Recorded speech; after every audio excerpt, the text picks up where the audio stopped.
ètò yín ètò Akiyin tó ń sọ̀rọ̀ nípa ajé lọ́jọ́ ajé ń tẹ̀síwájú. Mo sọ fún yín lẹ́ẹ̀kan ká tó lọlé agbára pé lénìí alárè ó jàgbá nǹkan gbé nǹkan hanu. Lónìí a fẹ́ dojú tòfò ni o.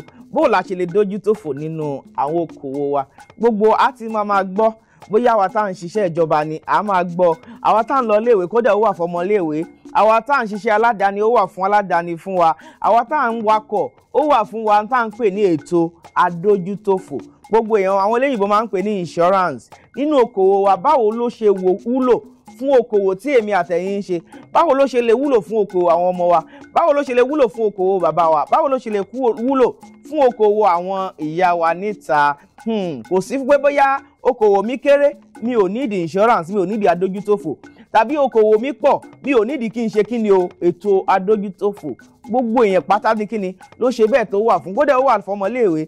Ẹ jẹ́ n sọ kíní kan fún yín, ṣé ẹ mọ̀ pé a máa ń ṣètò adójútòfò fún ẹ̀mí wa, ìyẹn tá à ń pè ní life assurance. Gbogbo ẹ̀ láṣẹ kíni láṣẹ bẹ́ẹ̀ tá yànnàná lórí ètò lónìí, torí pé iṣẹ́ ajé yín yẹn tó bá ṣe díẹ̀ tó sapá kan jà mọ́ tàbí ó kù díẹ̀ ó ń ṣe bẹ́ẹ̀ nínú okòwò yín, n tá ń pè ládójútòfò ó lè ṣe kíni ó lè wúlò fún business yín tẹ́ ń ṣe yẹn. Lénìí a fẹ́ ṣe kíni o a fẹ́ dójútòfò. Kí là ń pè létò adójútòfò kan tá ń pè ní insurance, eléyìnbó máa ń pè ní insurance, Yorùbá àwa ń pè ní kíni o ètò adójútòfò.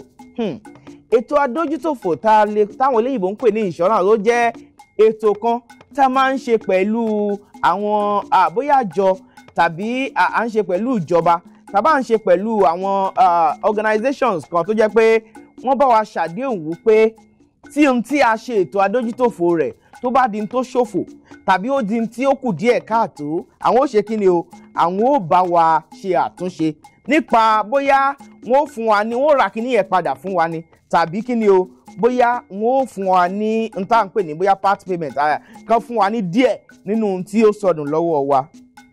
Ìyẹn là ń pè ní ètò adójútòfò insurance. Ìwọ tó lókòwò bóyá ò ń tajà ni àbó ń rà, ó máa ń kówó lọ sí àwọn orílẹ̀-èdè kan tàbí ó máa ń kówó láàrin orílẹ̀-èdè Nàìjíríà nípa okòwò rẹ láti lọ rajà bó ṣe lè wù kó kéré mọ́. Nínú àwọn ètò adójútòfò yìí tó lè ṣe kíni tó lè ṣe ìdápadà owó okòwò rẹ nígbà tí ó bá sọnù, à ń pè kíní kan ní cash in transit. Ìyẹn pé owó tó kó dání tó fẹ́ lọ fi rajà níbi tó lọ fi ń rajà yẹn, ǹjẹ́ o mọ̀ pé láàrin wákàtí 24 tí eléyìnbó ń pè ní 24 hours tó fi fẹ́ lọ ra ọjà rẹ kó pa wá síbi tó ti ń tà, ṣé o mọ̀ pé o lè ṣe nǹkan pè ní cash in transit. Ìyẹn owó tó ń kó lọ yẹn kó o ṣe ètò adójútòfò fún pẹ̀lú owó ráńpẹ́ tí ò ní ní ọ lára, torí pé tí gbogbo owó yẹn bá di tó pàpà sọnù, má gbàgbé o pé ìwọ̀nba iye tó yẹ kó o fi ṣé kí n pè ní sàrà ni àbí kí n pè ní tó yẹ kó o kàn lọ fi ṣe adójútòfò, ó lè di tí gbogbo owó yẹn tí ó di tó sọnù mọ́ ọ lọ́wọ́. Ṣùgbọ́n tó bá ṣe ètò adójútòfò tá à ń sọ yìí, ìyẹn tá à ń pè ní cash in transit, ara insurance policy ló wà. Tó bá ṣe ǹjẹ́ o mọ̀ pé ó lè di tó jẹ́ pé owó yẹn ó di tán dá padà fún ẹ lẹ́yìn ìgbà tí owó yẹn bá ṣe ohun tó jẹ́ bóyá ó sọnù ni tàbí ìkejì. Tó bá wá ra ọjà tó rà tán ní gbogbo àyíkáyè tó bá ti rà, ǹjẹ́ o mọ̀ pé ẹrù tó tún níyẹn tó jẹ́ good in transit ó tún lè ṣe tá à ń pè ní insurance policy fún yẹn, ó lè ṣètò adójútòfò fún. Ìyẹn ni pé gbogbo ẹrù yẹn bó ṣe ń bọ̀ lé ní èjèèjì tó bá ṣe pé o ṣe ètò adójútòfò fún ni, gbogbo ohun tó lè wù kó ṣe ẹrù náà ó lè di tó jẹ́ pé kíni o ilé iṣẹ́ adójútòfò yẹn wọ́n bọ̀ ṣe kíni wọ́n wà bọ̀ wá bí ẹrù yẹn ó ṣe di tí ó di tó lè rà padà. Mo sọ fún yín lẹ́ẹ̀kan mo ní lónìí a fẹ́ dójú ti gbogbo òfò tó lè ṣe kíni o tó lè ṣe okòwò ẹnìkọ̀ọ̀kan wa ni. Ẹ̀mí life assurance òun náà tún wà lọ́tọ̀, ó pé sí oríṣiríṣi torí pé ohun tó rọ̀ mọ́ ẹ̀mí òun kálukú wa ó ṣe kíni ó pọ̀, ọ̀nà tí ẹ̀mí sì ń gbà wáyé ó pọ̀, bẹ́ẹ̀ ọ̀nà tí ẹ̀mí ń gbà lọ ó pọ̀. Kí Ọlọ́run Elédùmarè kó jẹ́ kí gbogbo ọgùn lẹ́mìí tẹbí tará tonílé tàlejò táyà tọmọ.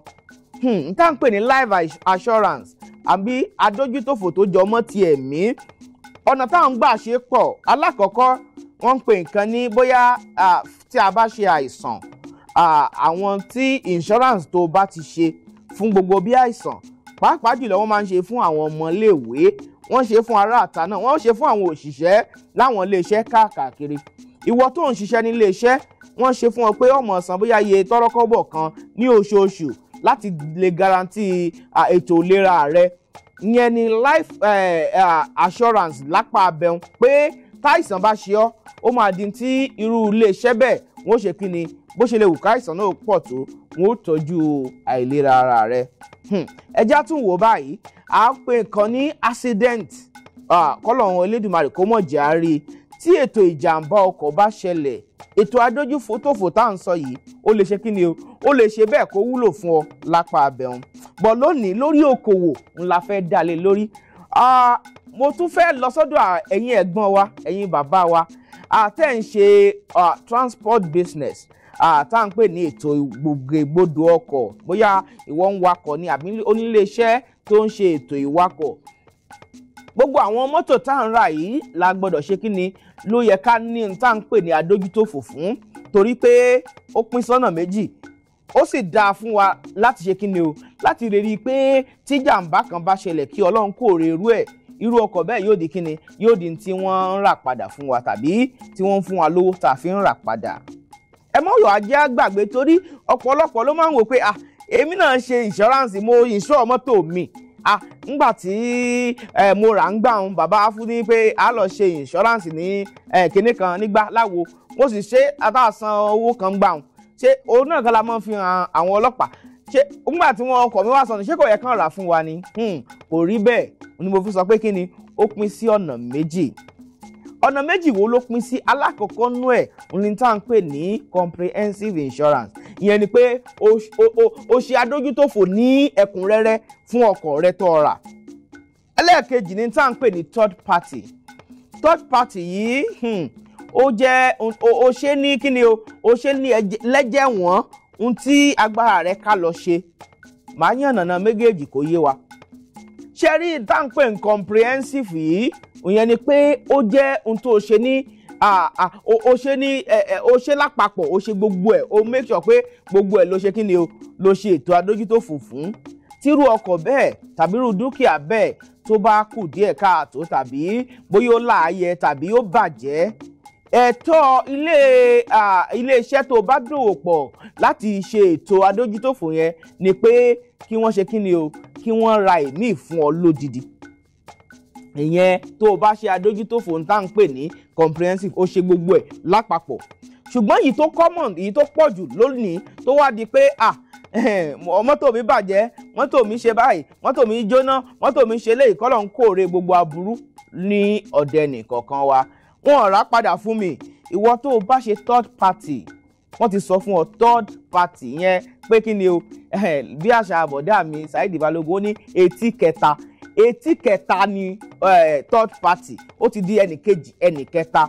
Níta ń pè ní third party ìwọ tó ṣe third party ni pé adójútòfò tó o ṣe yìí ó di tó jẹ́ pé bóyá o gbáyàn tàbí bóyá èèyàn gbá ọ tàbí bóyá níbi ìwọ àti èèyàn méjì mẹ́ta ẹdíntẹ́ ìjàmbá ṣẹlẹ̀ láàrin yín kò sí ní tó kàn wọ́n nípa ohun tó jẹ́ ọkọ̀ rẹ o ṣùgbọ́n ẹnì kejì tàbí ẹnì kẹta tí ẹ jọ ní ìjàmbá ráńpẹ́ ni o ẹ jẹ́ ńlá kí n nà ń bẹ̀ dáadáa kó yé gbogbo wa ìjàmbá ráńpẹ́ tí ẹ jọ ṣe kí ni tó ṣẹlẹ̀ láàrin yín ó máa di tó jẹ́ pé tó o bá lọ ohun tó ń pè ní compensation tó ń pè ní compensation wọ́n ó ṣe kí ni ilé adójútòfò bẹ́ẹ̀ wọ́n ó ṣe kí ni wọ́n ó san fún ọ ìyẹn tí wọ́n fi tún ọkọ̀ tí ó bàjẹ́ ṣe ìyẹn ni third party. Èwo ni ẹ̀yin ṣe ń bẹ̀ lórí okòwò yín èwo lẹ̀yin ṣe lórí mọ́tò yín gbogbo eléyìí ló di pé kí ni o ló lè di tá a gbọ́dọ̀ mọ̀ dáadáa ká lè mọ ibo lábàá yàrá já lórí ọ̀rọ̀ ètò adójútòfò. Ìdí eléyìí la fi rọ gbogbo àwọn iléeṣẹ́ adójútòfò káàkiri pé ọ̀nà àbáyọ ní avenue ní fún yín láti ṣe kí ni láti wá ṣe ìgbélárugẹ gbogbo àwọn ètò yìí láti ṣe kí ni ká mọ dárúkọ yín ká sì mọ yànnàná iléeṣẹ́ yín pé ẹ lè ṣe gbogbo àwọn nǹkan báyìí fún gbogbo ojú tó ń gbọ́ wá nílé. Iléeṣẹ́ Orísun ó wà fún yín nígbàkúùgbà mo sì máa ń sọ gbogbo ẹ̀yin olókòwò tẹ́ ń wò wá nílé yẹn náà bó ṣe lè wù kókó yín kó tóbi mọ́ tàbí ó kéré mọ́, gbogbo ẹ̀ pátá lórísun láàyè fún. A ní bá a ṣe máa ń ṣe kíni o, bá a ṣe máa ń jọ fúnra wọn ká lè ṣe kíni, kí dàgbàsókè kó lè bá okòwò yín.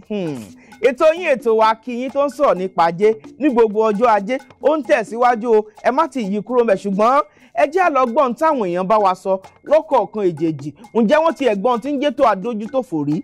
Ǹjẹ́ ó ti ṣẹlẹ̀ sí wọn rí? Ǹjẹ́ wọ́n gbowó yẹn rí? Ṣé wọ́n máa ń san premium wọn déédéé? Ibẹ̀ ń látún padà sí tá a bá padà dé, ṣùgbọ́n ẹ jẹ́ á gbọ́n táwọn èèyàn ní sọ fún wa ńlé. Ẹ kú kalẹ̀ lọ́ọ̀dẹ̀.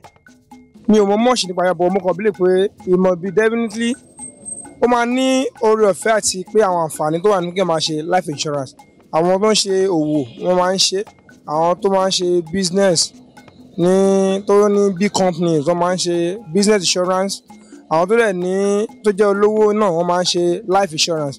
Mo dẹ̀ pé tó ń fi lè ṣe irú nǹkan bẹ́ẹ̀ yẹn àwọn èèyàn pàtàkì lórílẹ̀-èdè náà máa ń ṣe life insurance wọn. Tó ń fi lè ṣe ọmọ nídìí pàtàkì tó fi ń ṣe, mo mọ̀ pé lóòótọ́ life insurance ó wà òkè. Nǹkan tí mo ní òye mọ̀ nìyẹn. Mi mọ̀ púpọ̀ nípa insurance.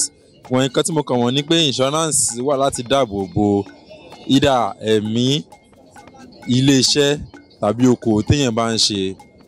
Ìyẹn ni wípé tí nǹkan kan bá ṣẹlẹ̀ tí ó lè pa ilé-iṣẹ́ run, insurance wà láti dá díẹ̀ níbi nípa owó ni tàbí wọ́n yà pé bí owó náà ni láti lè gbé ènìyàn dìde padà ní ibi okòwò rẹ̀ tàbí iléeṣẹ́. Nípa mọ́tò jẹ́ pé bóyá ìṣọ́ránsì jẹ́ pé bóyá ilé jóná bí nǹkan kan wọ́n máa ń ṣe dáadáa. Jẹ́kọ́ dẹ̀ máa ń ràn àwọn èèyàn lọ́wọ́ bóyá ilé jóná tó yẹ bá ti ṣe ìṣọ́ránsì láti ọ̀ndà wọn, wọ́n dẹ̀ máa ń ṣe dáadáa sáwọn èèyàn. Nǹkan tí mo mọ̀ ń pa wọn nìyẹn. Àǹfààní tó wà ń bẹ pé àǹfààní tó wà ń bẹ dáa. Bọ̀dọ̀ bá ń ṣe mọ́tò ká ó lè ná zen lọ́dọ̀ nísìnyí pé wọ́n lè rìtọ̀nù owó ọ̀kan máa rìtọ̀nù àfowó padà fún èèyàn. Ìyẹn máa yẹ dáṣọ àdéhùn àǹfààní bẹ́ẹ̀ dáa ẹlẹgbẹ́ insurance. Àǹfààní nǹkan tó orúkọ mi ni Ọláìyá. So nǹkan tó wà ń bi àǹfààní tó wà ń bi insurance ó pọ̀, ṣùgbọ́n nǹkan tó ṣẹlẹ̀ ń sin ojú pé mo irú àwọn àǹsí commercial àwa ń wà. So a fẹ́ ṣe wọ́n náà lè ṣe torí pé commercial máa ń wà rough, so wọ́n ní wọ́n lè ṣe fún wa. So ìtàdé ṣe tẹ́lẹ̀ ní bí 15 là ń ṣe tẹ́lẹ̀, but nísìnyí wọ́n ní gbogbo commercial pé ó ní 75 la gbọ́dọ̀ máa ṣe. So 75 tó lè ṣe é sí kò sáǹfààní kankan bẹ̀ fún wa fún ti ní 75 yẹn. So àfẹn tó bá ṣe ti comprehensive nìkan ni àǹfààní wà ń bẹ̀. So ti 75 yẹn sì kò sáǹfààní kankan bẹ̀. Akẹ́ṣe ni Lagos State náà ni ló mọ̀ fi wá pé gbogbo wa a gbọ́dọ̀ máa ṣe oní 75 yẹn, pé ká ó gbọ́dọ̀ máa ṣe oní 5,000. So kò jẹ́ bí nǹkan tí èmi rò pé a lè sọ nípa insurance yẹn. Mo mọ̀ ń pa insurance, but mo ti ṣe insurance rí nítorí pé right now mo ti wọ́ tìyàn tó ń ṣe insurance. Nítorí mo ti ní asset mo lè insure ni. Àǹfààní pọ̀ níbi insurance, but èmi o as for now èmi ò tí ì insure anything.